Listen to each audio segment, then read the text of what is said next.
السلام علیکم، آپ دیکھ رہے ہیں اردو میڈیا پوائنٹ۔ ناظرین، پاکستان اور جنوبی افریقہ کے پہلے ٹیسٹ میچ کے تیسرے روز حسن علی اور ڈی کوک کے درمیان تلخ جملوں کا تبادلہ ہوا۔ آخر کیا وجہ بنی؟ رمیز راجہ جیسے بڑے کھلاڑی نے اس پر بیانات جاری کیے کہ آخر قصوروار کون ہے، اس کی وجوہات کیا ہیں اور پھر کیسے اور کس نے یہ لڑائی ختم کروائی۔ آپ کو آج کی اس ویڈیو میں مکمل تفصیلات سے آگاہ کریں گے۔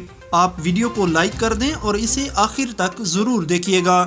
دوستو، ایسے حالات میں کہ جب پاکستان آنے کے لیے کوئی بھی ٹیم تیار نہ تھی، جنوبی افریقہ نے پاکستان میں کرکٹ کی بحالی میں اہم کردار ادا کیا اور سیریز کھیلنے کی حامی بھری۔ ایسے میں آج ہونے والا واقعہ یقیناً قابل افسوس ہے۔ ناظرین، مہاراج کی گیند پر جب حسن علی آؤٹ ہوئے تو مہاراج نے خوشی کا اظہار کیا، لیکن اسی لمحے امپائر نے اسے نو بال قرار دے دیا، جس پر حسن علی نے کچھ جذباتی جملے بولے اور یوں حسن علی اور جنوبی افریقہ کے کپتان کوئنٹن ڈی کوک کے درمیان تلخ جملوں کا تبادلہ ہوا، جس پر امپائرز کی جانب سے فوری رد عمل ظاہر کرتے ہوئے بیچ بچاؤ کروایا گیا۔ حسن علی کے اس رویے پر سابق سٹار کھلاڑی رمیز راجہ نے بھی افسوس کا اظہار کیا ہے۔ ان کا کہنا تھا کہ مہمان ٹیم کے کپتان کے ساتھ یہ رویہ سراسر غلط ہے اور ایسا بالکل نہیں ہونا چاہیے تھا۔ دوستو، یہ تھی اب تک کی تازہ ترین۔ مزید اپڈیٹس کے لیے آپ ہمارے چینل اردو میڈیا پوائنٹ کے ساتھ جڑے رہیے گا۔